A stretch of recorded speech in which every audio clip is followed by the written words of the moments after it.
오늘은 우리가 바라봐야 할 것이란 말씀의 제목으로 은혜를 나누겠습니다. 여러분, 우리가 일상생활에 무엇을 우리가 바라보며 사십니까? 우리가 바라보는 그것이 우리의 삶의 가치관이 되거나 또 우리의 삶의 목적이 될 수 있죠. 많은 사람들이 이 땅에서 돈을 바라보고 돈을 쫓아가죠. 어떤 사람은 성공을 쫓아 걸어가고요, 어떤 사람은 권력을 쫓아 걸어갑니다. 어떤 사람들은요, 농부는 그 곡식이 잘 자라는지 날마다 그 밭을 보고 또 그 논을 보며 살죠. 여러분, 오늘 우리는 늘 우리의 머리 위에 있는 하늘을 바라보고 오늘 말씀하신 우리가 보좌를 바라보고 하나님을 바라봐야 하는 것이 우리가 살아가는 믿음의 성도의 삶이다 라고 오늘 성경은 이야기합니다. 우리는 가끔 하늘을 바라보고 살지만 그 하늘을 바라보는 거 어떻게 해요? 오늘 비가 오나? 오늘은 날씨가 어떠나? 이러면서 우리가 하늘을 바라보죠. 자, 그런데요, 오늘 우리가 진정으로 바라봐야 할 것이 정말 무엇이냐? 오늘 하나님의 은혜를 우리가 바라보고 하나님의 얼굴을 바라봐야 한다라는 거예요. 여러분, 우리 안에 하나님이 주시는 그 은혜를 따라 우리가 믿음 안에 살아가죠. 온통 세상만 바라보고 살면 우리 앞에 놓여있는 세상의 문제들이 나의 문제가 되어지고 그 세상의 문제 안에 갇혀서 그 뒤에 계시고 앞으로 우리의 삶을 인도하실 하나님의 계획과 하나님을 바라보지 못하고 우리가 살아가더라라는 거예요. 이제 영적인 눈을 들어 하늘에 계신 우리 하나님을 바라볼 수 있어야 하고 보좌에서 지금도 우리와 함께 하시고 우리를 향하여 중보하고 계시는 주님을 바라봐야 한다라는 거예요. 오늘 본문에 보면 사도 요한이 갑작스러운 하나님의 은혜로 장차 펼쳐질 저 하늘, 장차 우리가 들어가야 될 천국을 보는 내용입니다. 여러분, 우리가 오늘 1절 말씀이 어떻게 시작되어집니까? 4장 1절에 이후에 내가 보니 이렇게 시작되어지죠. 그것을 본 사람은 사도 요한입니다. 요한계시록 1장과 3장까지 그는 당시 소아시아의 7교회의 모습을 보았죠. 하나님의 책망과 하나님의 칭찬, 주님께서 그들을 향하여서 말씀하시는 하나님의 섭리의 말씀들을 보았고 들었어요. 자, 그 이후에 이 땅의 교회를 보신 이후에 어떻습니까? 오늘 갑자기 시선을 돌리죠. 여러분, 이 땅의 교회를 향한 하나님의 책망과 하나님의 칭찬을 들은 이후에 그가 봤던 것이 어디냐? 바로 하나님의 보좌를 받더라라는 거예요. 이것이 중요합니다. 여러분, 우리가 이 땅에서 어떤 삶을 살아야 할까요? 늘 하나님의 중심의 교회 중심으로 살아야 할 줄 믿습니다. 그리고 사도 요한처럼 하나님을 바라봐야 한다라는 거예요. 1절에 보면 내가 들은 바 처음에 내게 말하던 나팔 소리 같은 그 음성이 이르되, 하나님의 음성이 들리죠. 그리고 2절에 내가 곧 성령의 감동이 되었더니, 주님께서 그의 음성을 들려주시고 성령의 감동을 받아요. 자, 그리고 그에게 하나님의 놀라운 모습들을 보여주십니다. 여러분, 오늘 여러분 이 순서를 잘 보세요. 그가 이 땅에서 하나님 앞에 부여받은 아직 고난과 어려움이 있는 이 땅에 남아있는 7교회를 그가 바라봤고, 그 책망과 칭찬에 있는 7교회를 본 다음에 그 다음에 하늘의 보좌를 바라봤죠. 하나님을 바라봤어요. 그가 세상을 본 것이 아니라 하나님을 바라보는 순간 하나님께서 어떻게 했습니까?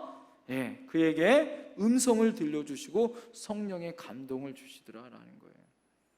여러분, 우리가 하나님을 바라볼 때 하나님께서 우리에게 주시는 놀라운 하나님의 음성이 들릴 줄 믿습니다. 성령의 감동의 역사가 나타날 줄 믿습니다. 그럴 때 뭐가요? 영안의 눈이 열리더라 이거예요.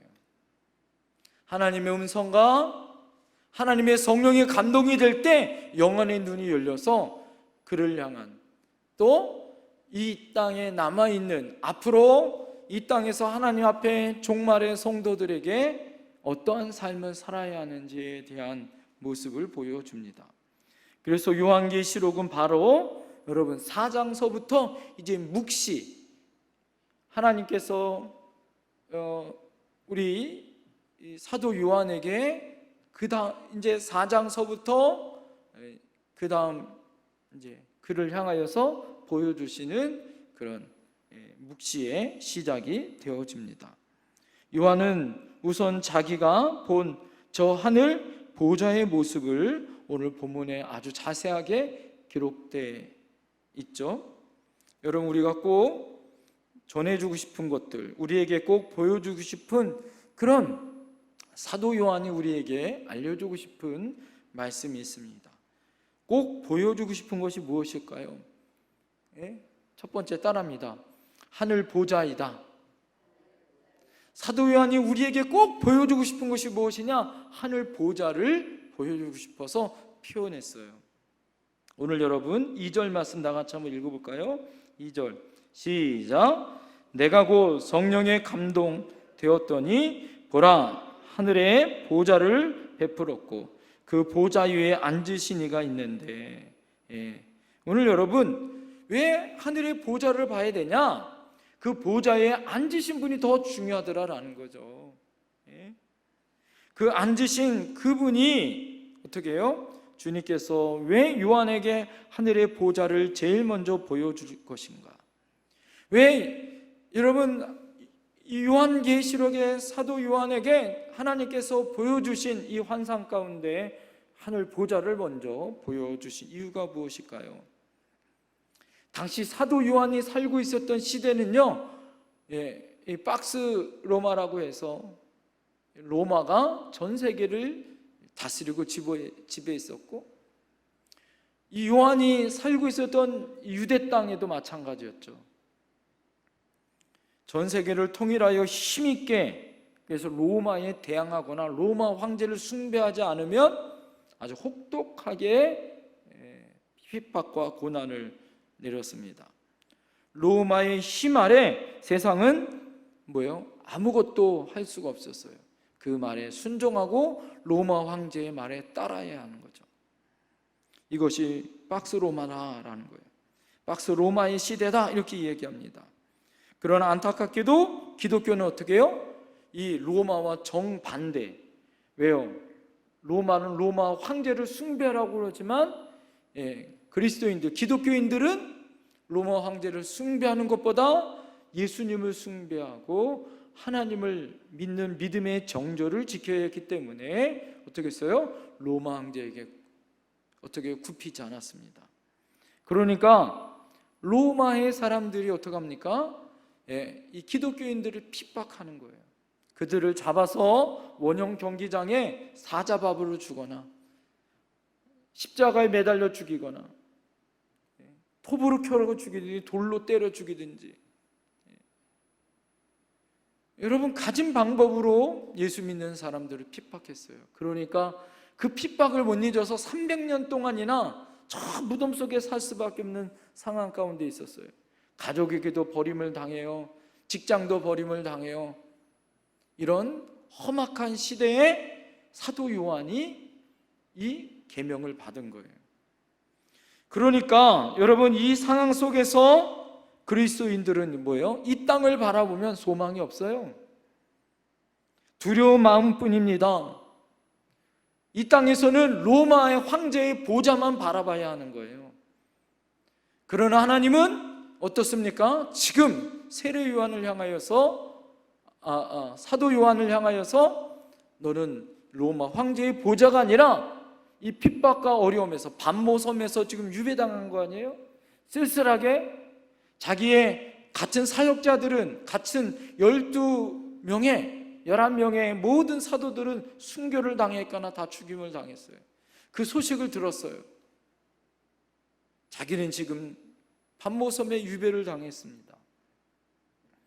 자, 그럴 때 뭐예요? 그가 바라봐야 될 것이 무엇이에요? 그 믿음을 지키기 위해서 로마 황제의 보좌가 아니라 하나님의 보좌를 지금 보여주시더라라는 거예요. 너가 지금 지키고 있는 그 믿음이 헛된 것이 아니다라는 것을 보여주는 것이죠.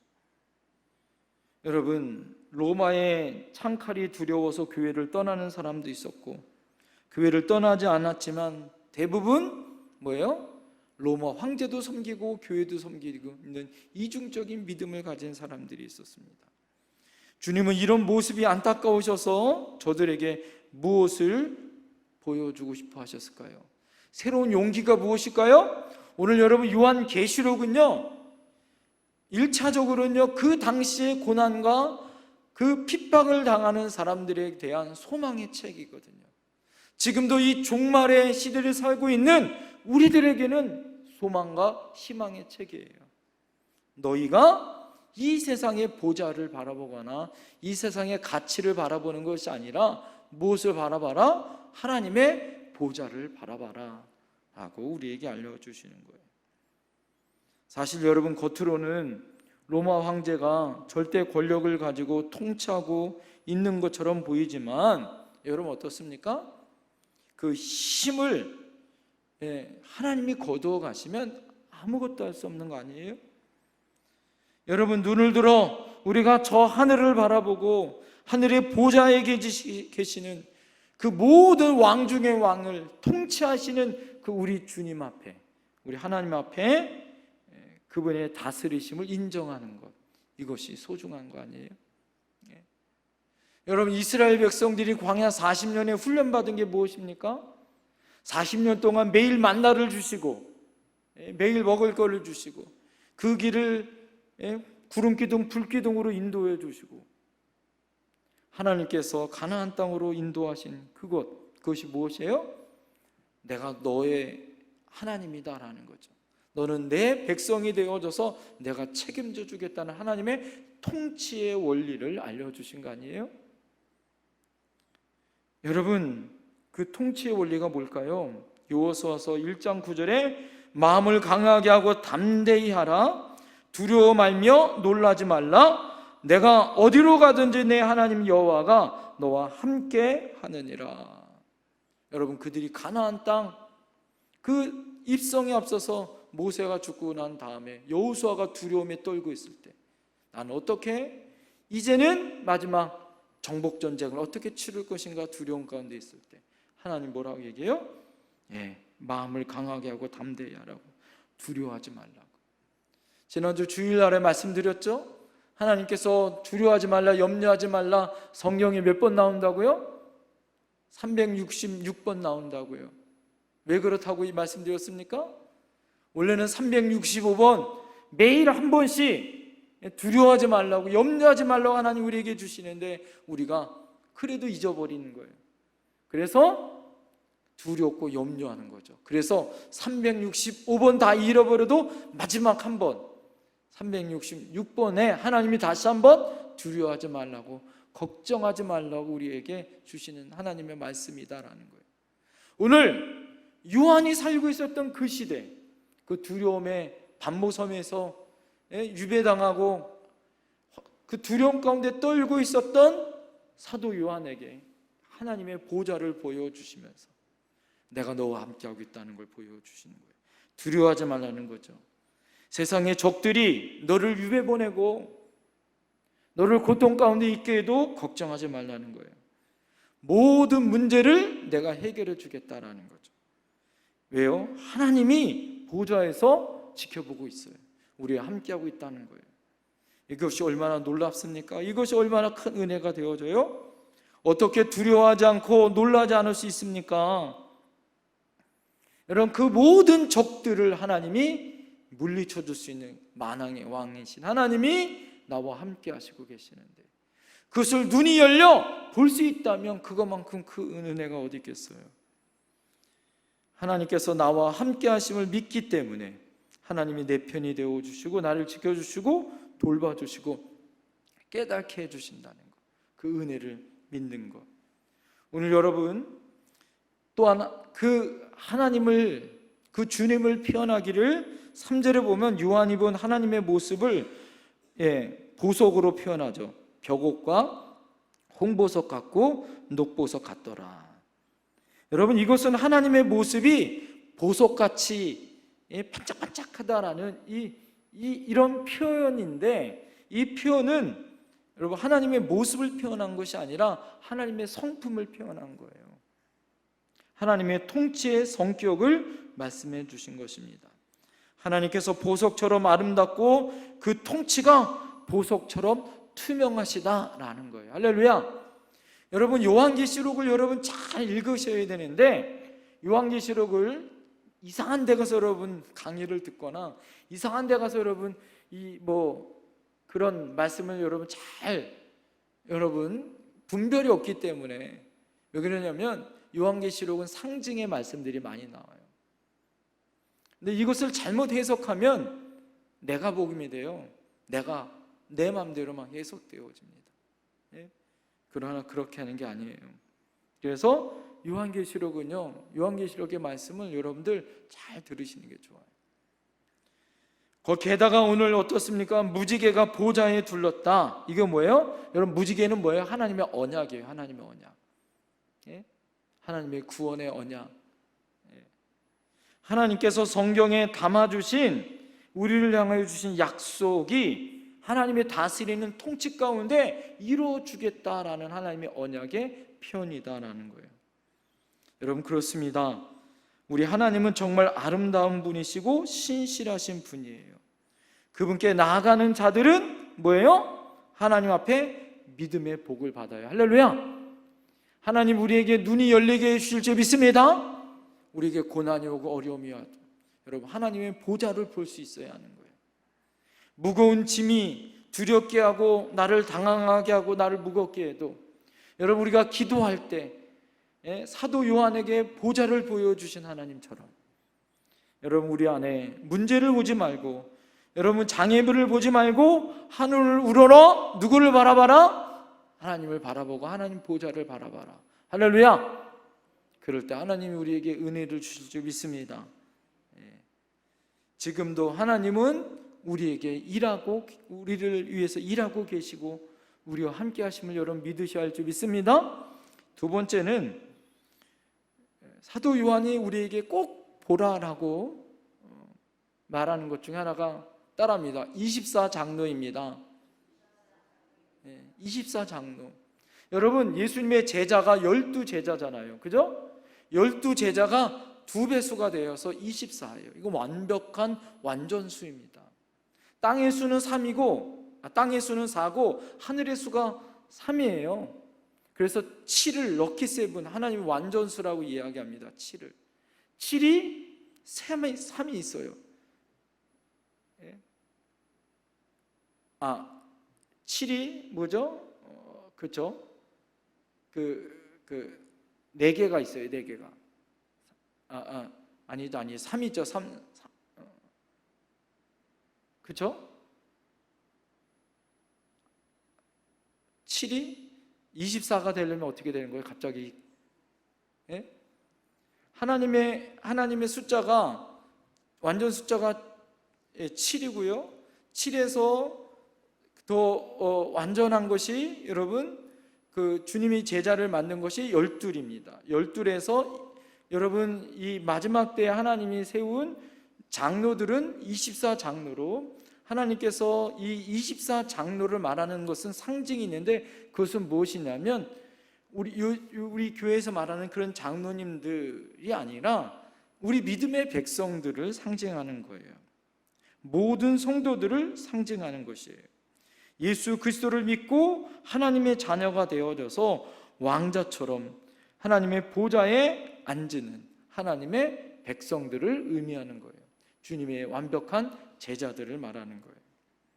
여러분, 이런 모습은요 2가지의 모습으로 나타나요. 하나는 흰 옷을 입습니다. 이것은 뭐냐면 주님의 백성들의 정결함을 말하는 거예요. 여러분, 우리는 예수 그리스도의 보혈로 죽을 죄인이 의인되어졌고, 까맣던 우리들이 하얀 양털보다 더인 하나님의 거룩한 하나님의 백성이 되어졌어요.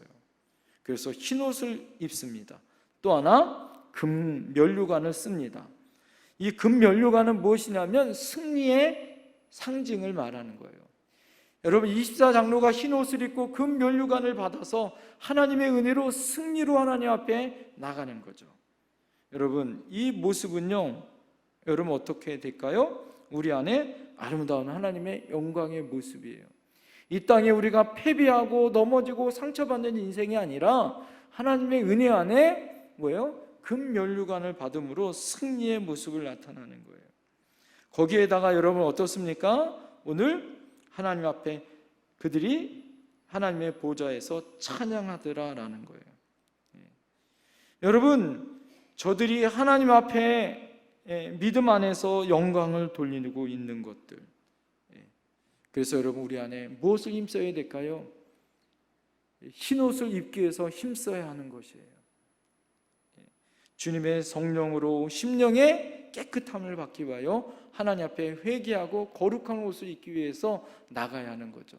이것이 믿음의 백성들이 취해야 될 행동이고, 또 하나 금 면류관을 받기 위해서 어떻게 해야 돼요? 우리가 사단과 싸워 이겨야 하는 것입니다. 여러분은 예수 그리스도로 이미 이긴 하나님의 백성이에요. 할렐루야. 그리고 하나님께서 우리에게 주신 은혜가 우리에게 있는 거예요. 하나님의 은혜 안에 하나님의 믿음의 백성으로 살아가는 것. 오늘 9절에 보면 24 장로들이 하나님 보좌에서 취했었던 행동이 무엇입니까? 그들이 하나님 앞에 엎드려 경배하였다, 이렇게 나타나요. 여러분 그들이 하나님 앞에 흰옷 입고 금 면류관을 쓰고 하나님 앞에 예배를 드리고 있는 모습이에요. 여러분 이것이 가장 아름다운 모습이더라라는 거예요. 하나님이 가장 아름다운 모습은 어떤 모습일까요? 예배하기 원하시는 거예요. 하나님의 은혜로 예배하는 모습. 오늘 새벽 말씀이 출애굽기를 계속 보고 있는데, 모세가 바로 앞에 가서 이스라엘 백성들을 출애굽시켜달라고 얘기하는 것 첫 번째 이유가 있어요. 그것은 무엇이냐면 하나님의 은혜로 우리가 가서 예배해야겠다라는 거예요. 이것이 이스라엘 백성들이 출애굽해야 될 이유다라는 거예요. 여러분 우리 삶에 가장 우선해야 될 것이 있어요. 그것이 뭘까요? 예배입니다. 왜 그래요? 하나님이 그 예배를 받으시길 원하시는 거예요. 많은 사람들이 바쁩니다. 분주하죠. 돈 벌기 위해서. 많은 사람들이 세상에 일이 너무 바빠요. 가정을 돌보고 또 여러 가지 일들로 분주합니다. 그러나 그것보다 더 우선되어야 될 것이 있는데, 그것이 무엇일까요? 하나님 앞에 예배하는 거예요. 하나님 앞에 예배하는 일들보다 더 앞설 수는 없습니다. 당시 초대교회 성도들은 어떻게 했어요? 하나님 앞에 목숨 걸고 예배 드렸어요. 아까 말씀드린 것처럼 이 로마의 핍박하에서 어떻습니까? 목숨을 걸고 그들이 모이기 힘썼어요. 걸리면 죽습니다. 그래도 예배드리기 위해서 모였어요. 몰래 300년이 넘도록 그 믿음을 지키고 있습니다. 지금도 분단된 지 6.25가 정전이 된 지 올해가 70주년 됐잖아요. 저 지하 가정교회에서 북한에 있는 우리의 동포들은 몰래 손으로 쓴 성경을 가지고 돌려보면서 예배하고 있다라는 이야기를 듣습니다. 사랑하는 성도님들, 우리가 하나님 앞에 마음껏 예배할 수 있고 은혜 안에 예배할 수 있다는 것, 24장로가 하나님의 보좌에서 예배하는 것보다 더 귀중한 건 없었다라는 거예요. 그리고 그들이 하나님 앞에 찬양하더라라는 거예요. 오늘 여러분 재미있는 표현이 나오는데, 찬양할 때 그들이 금 면류관을 던지고 하나님 앞에 찬양하는 모습이 나오죠.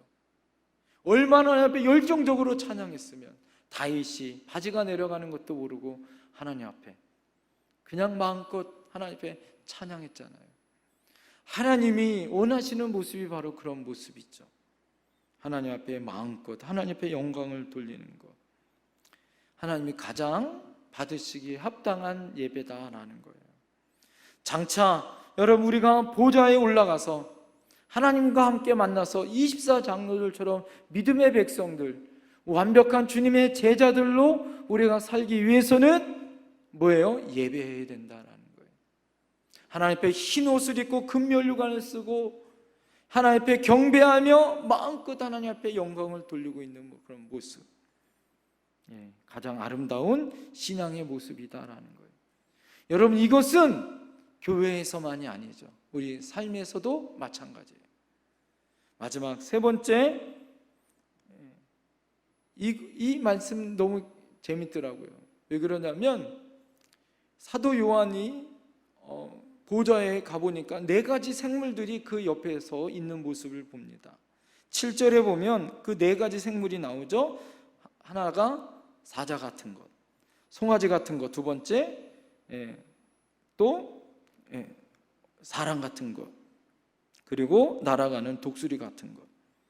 사자, 송아지, 사람, 그 다음에 독수리, 이 4 생물들이 나옵니다.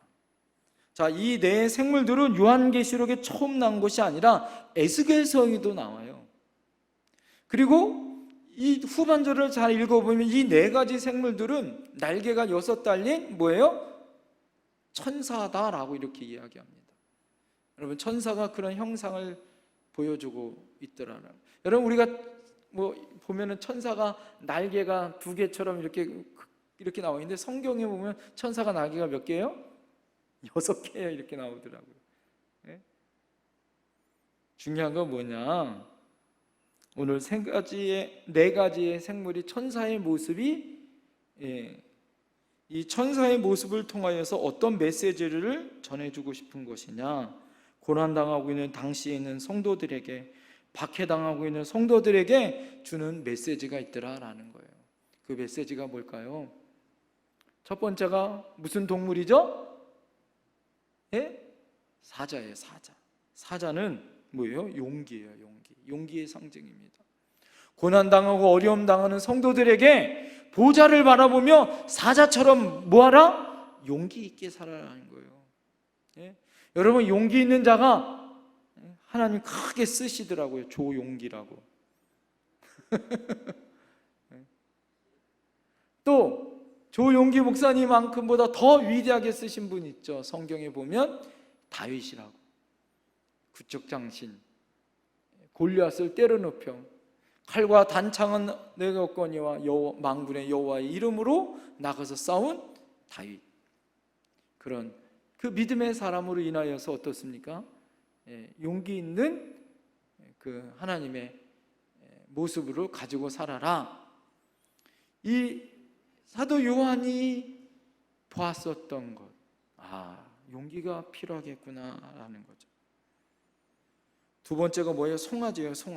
송아지는요, 희생을 말합니다. 희생. 송아지는 희생의 제물을 드리는 거예요. 송아지만큼은요, 우리가 그러면 뭐예요? 소는 버릴 것이 아무것도 없잖아요. 다 귀하게 다 쓰임 받더라 이거죠. 희생하여 다 주는 게 소입니다.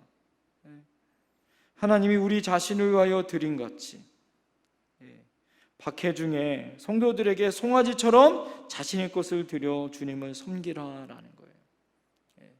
너희들이 지금 희생하는 것 하나님이 다 알아. 우리가 송아지처럼 희생해야 되는 거 아니겠니? 저 하늘에 있는 송아지의 형상이 우리들의 모습인 것처럼 우리가 희생하고 헌신하며 살아라 라는 상징의 모습으로 나타나더라라는 거예요. 또 하나가 있죠. 사람이에요. 사람은 뭘 의미하냐면 지혜를 상징합니다. 사람들이 짐승과 다른 게 뭐예요? 하나님이 주시는 지혜가 있죠. 그죠? 그런데 요즘 보면 어떻습니까? 짐승만도 못한 사람들이 가끔 나와서 문제 아니에요? 우리 안에 하나님이 주신 지혜를 가지고, 하나님이 주시는 은혜를 가지고 살아가는 것. 어려운 문제를 만난 성도들에게 지혜롭게 살아라. 지혜로운 사람이 되어야 된다. 솔로몬이 어떻게 했습니까? 그가 하나님 앞에 1000번제를 드리고 하나님 앞에 존귀한 하나님의 왕으로서 하나님이 어여삐 보시고 무엇을 원하느냐라고 이야기했을 때 왕으로서 그가 권력과 모든 것을 발휘했던 것이 아니라 그가 백성들을 위해서 지혜를 구했더라라는 거예요. 사랑하는 성도님들, 우리가 어떠한 상황이 있어도 하나님 앞에 지혜를 구해야 되는 거예요. 마지막에 살아가는 우리들에게 필요한 것이 무엇일까요? 지혜예요, 지혜. 이거는요, 나이가 많건 적건 상관없더라고요. 공부를 많이 하건 공부를 못하는 건 상관없더라고요. 여러분, 우리 안에 어떤 분들을 보면 참 지혜로운 분들이 있어요, 없어요? 있어요. 그러면서 저 권사님은 참 보면 지혜롭더라. 모든 일들을 순리와 은혜 안에 잘 이렇게 품고 잘 해결해 나가고 참 지혜로운 모습을 보게 되어집니다. 자, 그 지혜가 있더라. 마지막 네 번째가 뭐예요? 독수리입니다. 독수리는 소망을 상징합니다. 독수리는 하늘 위를 멀리 날아가죠. 고난이 올 때 그 고난을 뚫고 올라가요. 그리고 멀리 바라봅니다. 소망을 볼 수 있더라라는 거예요. 답답한 상황 가운데 살고 있는 성도들에게 소망을 잃지 말고 독수리처럼 비상하여 올라가라라는 거예요. 오늘 여러분, 이 사도 요한이 봤었던 이 환상을 여러분 잘 생각해 보세요. 사도 요한은 지금 pat모섬에 있어요. 첫 번째, 하나님의 묵시를 봤었던 이 하나님의 보좌를 보고 하나님을 봄으로 어떻게 했습니까? 나는 혼자가 아니구나. 나는 너와 함께 하시구나. 두려워하지 말라, 놀라지 말라, 내가 너와 함께 하겠다라고 말씀하시. 그 하나님은 나와 함께 하시는구나. 영안이 열리니까 어떻습니까? 하나님의 은혜로 도단성의 게하시가 눈이 열려서 하나님의 불병거를 봤었던 것처럼 하나님이 나와 함께 하시는구나. 그 영안의 눈이 열려서 봤던 것처럼. 그리고 24장로처럼 하나님 앞에 예배하는 것, 하나님 앞에 흰 옷을 입고 머리에는 금 면류관을 쓰고 하나님 앞에 경배하고 하나님께 마음껏 찬양하는 예배를 드리고 있는 것에 대한 가치를 보고, 그리고 오늘 어떻습니까? 하나님 앞에 천사들의 4가지의 생물들을 보잖아요. 그래서 너희들은 뭐예요? 이 마지막 때, 이 종말의 때, 이 고난의 때에 용기 있게 사자처럼 살아. 그리고 송아지처럼 희생하면서 살아야 돼. 그리고 사람처럼 지혜롭게, 그리고 독수리처럼 비상하여 하나님을 바라보는 소망을 가지고 살라라고 비전을 주는 거예요. 그것을 봤었던 사도 요한이 그 상징의 메시지를 써서 뭐예요? 그 당시에 고난당하고 어려움당한 성도들에게 편지를 보낸 게 요한계시록이에요. 그리고 2000년이 내려와서 지금 우리가 살고 있는 이 시대에 고난과 어려움과 두려움과 이렇게 종말의 시대를 살고 있는 우리들에게 이 말씀은 뭐예요? 희망의 말씀 아니에요? 우리도 여러분 어떻게 살아가야 할까요? 이 세상 바라보며 로마 시대의 폭정이 아니라 요즘에는 어떻습니까? 정말 살기 힘들잖아요. 어렵잖아요. 이 물질 만능주의에 사람들이 마음을 빼앗기고 세상의 마음을 빼앗기고 있는 이 세상 가운데 하나님이 하나님만을 바라보고 보좌를 바라보라고, 너네들이 24장로니까 하나님 앞에 예배해야 된다라고 우리에게 말씀해 주고 있고, 사자처럼 용기 있어, 힘내, 송아지처럼 하나님 앞에 희생할 수 있어야 하고, 사람처럼 지혜로워야 되고, 독수리처럼 비상하여서 하늘의 소망을 바라보라고 우리에게 말씀해 주고 있다라는 거예요. 사랑하는 성도님들, 이 마지막 때를 살아가고 있는 우리들에게 오늘 사도 요한이 봤었던 이 묵시가 우리의 묵시가 되길 소망합니다. 나의 말씀 되길 소망합니다. 우리도 하나님의 은혜 안에, 믿음 안에서 여러분 하늘 보좌를 바라봅시다. 할렐루야. 24장로가 됩시다. 할렐루야. 네 가지의 생물처럼 용기 있고 희생하고 지혜롭고 소망 가운데 살아가는 저와 여러분들 되어야 할 줄 믿습니다. 기도하겠습니다.